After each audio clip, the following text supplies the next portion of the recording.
வணக்கம். இலங்கை செய்திகளுடன் நான் நிரோஷன். விரிவான செய்திகளுக்கு முன் தலைப்புச் செய்திகள். 2028ஆம் ஆண்டிலிருந்து தொடங்கவுள்ள வருடாந்தம் 5 பில்லியன் அமெரிக்க டாலர் கடன் திருப்பி செலுத்துதல் நாட்டின் பொருளாதாரத்துக்கு பெரும் சவாலாக அமையும் என்று எதிர்க்கட்சித் தலைவர் எச்சரிக்கை. பாதுகாப்பு பிரதியமைச்சர் அருண ஜெயசேகர விடயத்தில் சபாநாயகர் பொய் கூறி பாராளுமன்றத்தை ஏமாற்றியிருக்கிறார். புதிய கமன்பில குற்றச்சாட்டு. செம்மணி புதைகுழியில் 3ஆம் கட்ட அகழ்வுகளுக்கான நிதி கிடைத்தும் காலநிலை சீரின்மையால் அகழ்வை ஆரம்பிப்பதில் தாமதம். கனேமுள்ள சஞ்சீவ வழக்கு பிரதான சந்தேக நபர் இஷாரா சவந்தி உட்பட 5 பேர் நேபாளத்தில் கைது. இனி விரிவான செய்திகள். நாட்டில் அந்நிய நேரடி முதலீடு, ஏற்றுமதி ஊக்குவிப்பு மற்றும் பொருளாதார வளர்ச்சி போதுமான அளவில் இல்லாததால் 2028ஆம் ஆண்டிலிருந்து தொடங்கவுள்ள வருடாந்தம் 5 பில்லியன் அமெரிக்க டாலர் கடன் திருப்பி செலுத்துதல் நாட்டின் பொருளாதாரத்திற்கு பெரும் சவாலாக அமையும் என்று எதிர்க்கட்சித் தலைவர் சஜித் பிரேமதாச எச்சரித்துள்ளார்.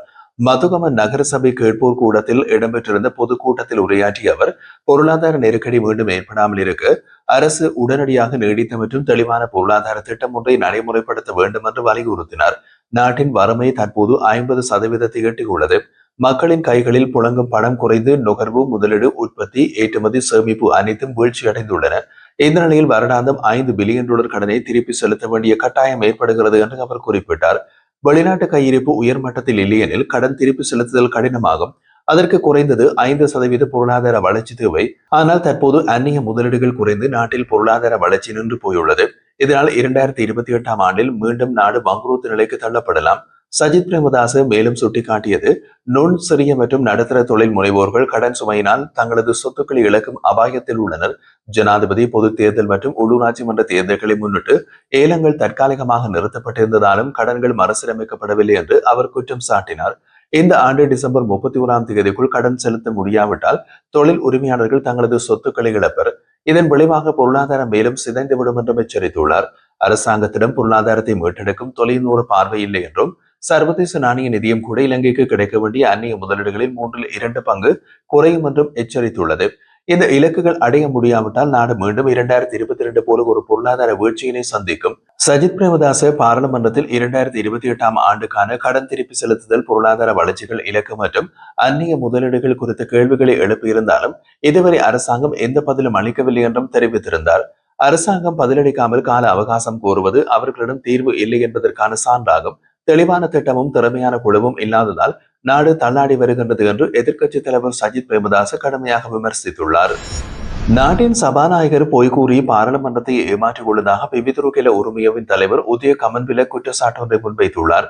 கொழும்பில் திங்கட்கிழமை இடம்பெற்றிருந்த ஊடகவியலாளர் சந்திப்பொன்றில் கருத்து தெரிவித்த அவர், பாதுகாப்பு பிரதி அமைச்சர் அருண் ஜெயசேகரவுக்கு எதிராக நம்பிக்கையில்லா பிரேரணையை விவாதத்திற்கு எடுத்துக் கொள்ள முடியாது என்று சபாநாயகர் தெரிவித்தது முற்றிலும் பொய்யானது என்று குறிப்பிட்டார். சபாநாயகர், சட்டமாதிபர் திணைக்களம் மற்றும் பாராளுமன்ற செயலாளர் சபையின் பரிந்துரையை இந்த தீர்மானத்திற்கு எடுத்ததாக கூறினார்.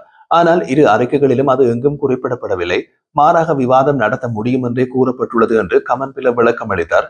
அவர் மேலும் கூறுகையில், பாராளுமன்றத்தின் கௌரவத்தை பாதுகாக்க வேண்டிய பொறுப்பில் உள்ள சபாநாயகரை இவ்வாறு பாராளுமன்றத்தின் கௌரவத்தை சீரழிப்பதற்கான நடவடிக்கை எடுத்துள்ளார். இது மிகப்பெரிய தவறு. அவர் பாராளுமன்றத்திடம் விளக்கம் அளிக்க வேண்டியது அவசியம்.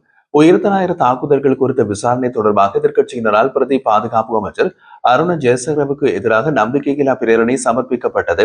ஆனால் அந்த பிரேரணையை விவாதமின்றி நிராகரிப்பதற்கு சபாநாயகர் தீர்மானித்தார்.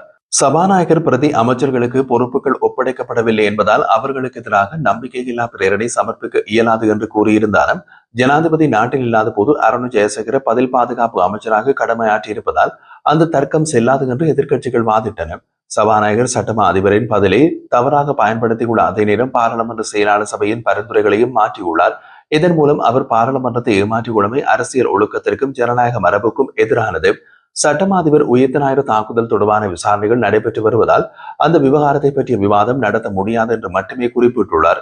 ஆனால் அதனை சபாநாயகர் நம்பிக்கையில்லா பிரேரணை விவாதம் நடத்த முடியாது என்ற வகையில் தவறாக இணைத்ததாக குற்றச்சாட்டு முன்வைக்கப்பட்டுள்ளது. எனவே சபாநாயகர் உடனடியாக விளக்கம் அளிக்க வேண்டும் என்றார். செம்மணி மனித புதைக்குழியின் 3ஆம் கட்ட அகழ்வு பணிகளுக்கான நிதி கிடைத்துள்ள போதிலும் புதைக்குழி பகுதிக்குள் வெள்ள நீர் தேங்கி நிற்பதனால் அகழ்வு பணிகள் ஆரம்பிக்க முடியாத நிலைமை ஏற்பட்டுள்ளது. யாழ்ப்பாண நீதிவான் நீதிமன்றத்தில் திங்கட்கிழமை நடைபெற்ற வழக்கு விசாரணையின் போது 3ஆம் கட்ட அகழ்வுக்கான நிதியை நீதி அமைச்சு விடுவித்துள்ளதாக மன்றில் தெரிவிக்கப்பட்டது. இதனையடுத்து அகழ்வு பணிகளை ஆரம்பிப்பது தொடர்பாக புதைக்குழி காணப்படும் பகுதியை நேரில் பார்வையிடும் முடிவு எடுக்கப்பட்டு மாலை 3 மணி அளவில் நீதிபதி தலைமையில் கள விஜயம் மேற்கொள்ளப்பட்டது. விசாரணையின் போது சமீபத்தில் மழையால் புதைகுழி பகுதி முழுவதும் வெள்ள நீர் மூழ்கியுள்ளதும் சதுப்பு நிலமாகவும் காணப்பட்டதால் அகழ்வு பணிகளை உடனடியாக ஆரம்பிக்க முடியாத நிலைமை ஏற்பட்டது. இதனால் 3ஆம் கட்ட அகழ்வு பணிகள் தொடர்பான தீர்மானம் எடுக்க எதிர்வரும் நவம்பர் மாதம் 3ஆம் தேதிக்கு வழக்கு ஒத்திவைக்கப்பட்டது. செம்மணி மனித பொதுக்குழுவில் இதற்கு முன் நடைபெற்ற முதல் மற்றும் 2ஆம் கட்ட அகழ்வுகளில் மொத்தம் 240 எண்புக்கூட்டு எச்சங்கள் கண்டறியப்பட்டுள்ளன. அவற்றில் 239 எச்சங்கள் முற்றாக அகழ்ந்தெடுக்கப்பட்ட நிலையில் 2ஆம் கட்டத்திற்கான 45 நாட்கள் நிறைவடைந்த போது பணிகள் நிறுத்தப்பட்டது. புதைகுழி பகுதியில் மேற்கொள்ளப்பட்ட ஸ்கேன் ஆய்வுகள் மற்றும் நிபுணர் அறிக்கைகளில் மேலும் எலும்பு எச்சங்கள் இருப்பதற்கான சாத்தியம் காணப்பட்டதால் சட்ட வைத்திய அதிகாரி 3ஆம் கட்ட அகழ்வை மேற்கொள்ள அனுமதி கோரியிருந்தார். அதனைத் தொடர்ந்து மன்றத்தின் உத்தரவின் பேரில் சமர்ப்பிக்கப்பட்ட பாதீடு அடிப்படையில் நீதியமைச்சு நிதி ஒதுக்கியுள்ளது. பொதுக்கடை நீதவான் நீதிமன்ற வளாகத்துக்குள் நடைபெற்ற பாதாள உலகக்குழு உறுப்பினர் கணேமுல்ல சஞ்சீவ படுகொலை வழக்கில் முக்கிய திருப்பமாக பிரதான சந்தேக நபரான இஷாரா சிபந்தி மற்றும் ஹெகல்பத்ர பத்மேயின் நெருங்கிய நண்பர்கள் என்று கூறப்படும் 4 நேபாளத்தில் கைது செய்யப்பட்டுள்ளதாக தென்னிலங்கை ஊடகங்கள் தெரிவிக்கின்றன. இலங்கை போலீஸ் துறையின் தகவலின்படி குறித்த ஐவரும் நேபாள அதிகாரிகளின் ஒத்துழைப்புடன் கைது செய்யப்பட்டுள்ளார்கள். இஷாரா சிபந்தி மீது நீண்ட நாட்களாக சர்வதேச தேடல் அறிவிப்பு பிறப்பிக்கப்பட்டிருந்தது. கணேமுல்ல சஞ்சீவ புதுக்கடை நீதவான் நீதிமன்ற வளாகத்துக்குள் வைத்து சுட்டுக் கொல்லப்பட்டார். இந்த தாக்குதல் சம்பவம் நாட்டின் சட்ட அமலாக்க அமைப்பு குழுக்கள் பெரும் அதிர்ச்சியை ஏற்படுத்தியதோடு அரசியல் மற்றும் குற்றவியல் வட்டாரங்களிலும் பரபரப்பை ஏற்படுத்தியது. சம்பவத்துடன் தொடர்புடைய விசாரணைகளின் போது இஷாரா சிபந்தி திட்டமிடலில் ஈடுபட்டார் என்று அடையாளம் காணப்பட்டார். அவர் ஹெகல்பத்ர பத்மையின் நெருங்கிய துணையாக இருந்ததோடு குற்றவியல் வட்டாரங்களில் மூளையாக செயல்பட்டதாகவும் விசாரணை அறிக்கைகள் தெரிவிக்கின்றன. தற்போது நேபாளத்தில் கைது செய்யப்பட்டதாக இந்த ஐவரையும் இலங்கை கொண்டு வருவதற்கான தூதரக மற்றும் சட்ட ரீதியான நடவடிக்கைகள் ஆரம்பிக்கப்பட்டுள்ளதாக பாதுகாப்பு வட்டாரங்கள் தெரிவித்துள்ளன.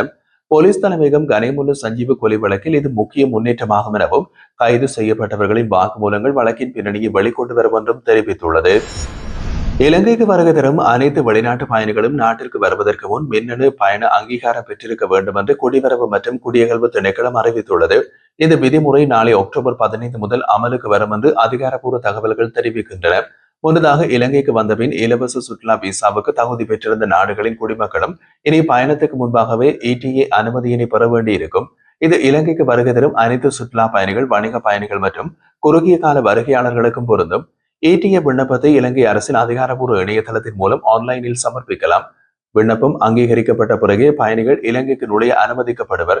அதிகாரிகள் தெரிவிக்கையில் பயணிகள் வருகை செய்வதற்கு முன்பாக ETA பெறுவது பாதுகாப்பு சோதனை மற்றும் குடியேற்ற மேலாண்மையை விரைவாகவும் திறம்படவும் மேற்கொள்ள உதவும். இது சர்வதேச தரத்துக்கேற்ப மேற்கொள்ளப்படும் ஒரு மாற்றமும் ஆகும்.